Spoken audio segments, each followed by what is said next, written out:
So let's be honest, learning to ride a bike, I mean, it seems pretty easy to most of us adults who've probably been riding bikes for decades, but eventually we become parents.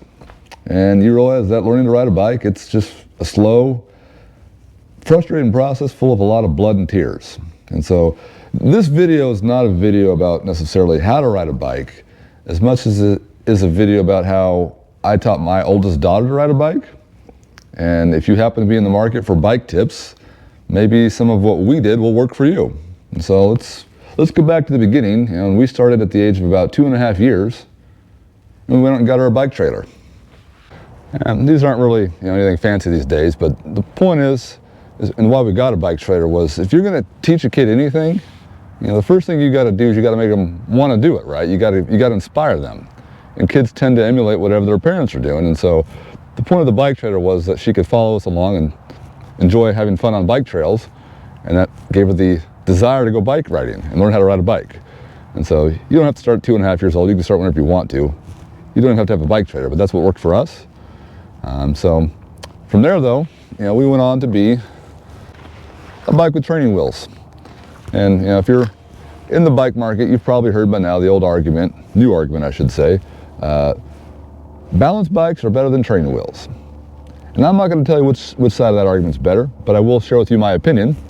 And once again, this is having made the decision to buy it without the research, and then what I've decided after teaching a kid to ride a bike with training wheels, and what I feel about it now. Would I do it again? Because I have the opportunity coming up again. I do have to teach my next kid how to ride a bike. I will probably still continue to go with training wheels. And here's my argument for that. So the thing is, if you're deciding between to buy a pedal bike or a balance bike, the argument made in favor of the balance bike is that it is far more difficult to teach a kid to balance the bike than it is to teach them to pedal the bike. And I will not disagree. It is far more difficult to teach them to balance the bike. Well, a little bit more difficult, I should say. But there's a third part of that topic that's left out, which is, I think, the most difficult thing is to teach them how to control the bike. And this means navigating bike paths, going through obstacles like puddles and across bumps and curbs and traffic rules for that matter.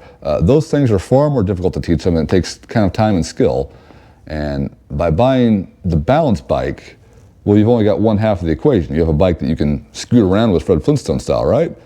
But you still got to get a bike you can pedal so they can go farther than a measly mile.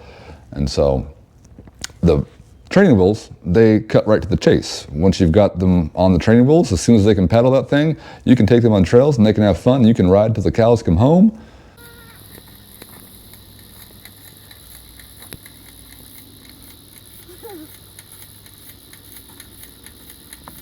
And you can worry about the details later. And so for that reason, I recommend buying a training wheels bike, because there's a little catch to that. It's maybe not a secret, but the thing is that once you have training wheels, well, let me show you something here. The thing is that if you buy an old school 80s, we'll call it 80s, that's when I grew up at least, pedal bike though, the thing is the pedals remove. Let me show you real fast. And so for one purchase instead of two, which is required if you get a balance bike, you just got to go out and get a wrench if it works. In my case, I had to get I think this was a $10 pedal wrench at the time, but and these pedals just come off. I've already done it to make it easy, but you would just turn them, reverse thread, counterclockwise, whatever. It's opposite. It's righty loosey, lefty tighty. I'm probably already doing it backwards here, but yeah, for not much effort, I think in about 5 minutes or less, you can take the pedals off, and you've now got yourself a balance bike. This is optional. If you want to go to all the hard work of taking this thing out, you can. You don't really need to, because for us, when we taught our daughter, I think we spent about 45 minutes in the driveway, just going up and down the driveway here. And that 45 minutes just doing this, she figured it all out, and we were ready to move on to the final stage and just pedal the bike.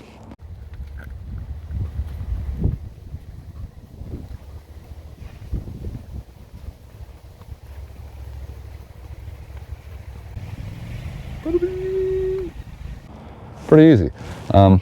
So that works for you. I'm not sure, maybe it will. I did do some other steps. I even went, I think at one point I also took off just one training wheel and let her feel what it feels like to fall over.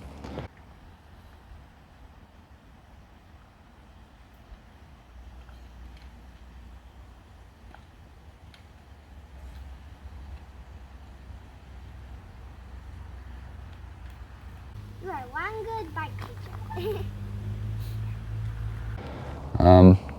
But yeah, you don't have to go out and buy a balance bike. It's kind of an option if you want to do, because in my belief as a balance bike, you have a limited range. So you can go out on a bike path and you can ride maybe a mile with a balance bike. I mean, no one's going to want to foot pedal their bike for 5 miles, you know, Fred Flintstone style. You're not going to do it for 5 miles, right? But with a pedal bike, as soon as you get it with training wheels, you can start right away on trails. So they can go on 5-mile bike rides and they can really enjoy it. And you can worry about the details later. That's why I kind of like the training wheels. Yeah, it's a little more difficult later on to get them to balance, but as long as they've got the desire to learn and you can teach them, it's not that hard. Just as soon as the training wheels come off, a little bit of balance, a little bit of Fred Flintstone in the driveway, next thing you know, they're on their way. And so I don't think there's any reason to buy the extra $200, $300 bike these days.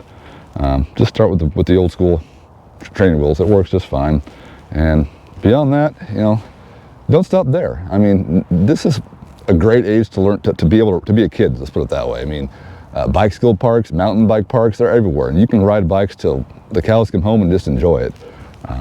As opposed to when I grew up, I mean, all we had was, you know, people making BMX tracks in their backyards, or you'd find some abandoned field and you'd just make it yours somehow. Anyways, and so all those little things, and that's where most of the bike parks are nowadays, is where people made those BMX parks. But yeah, anyways, that's kind of my take. Hope you get that kid riding a bike soon. It's hard, I know.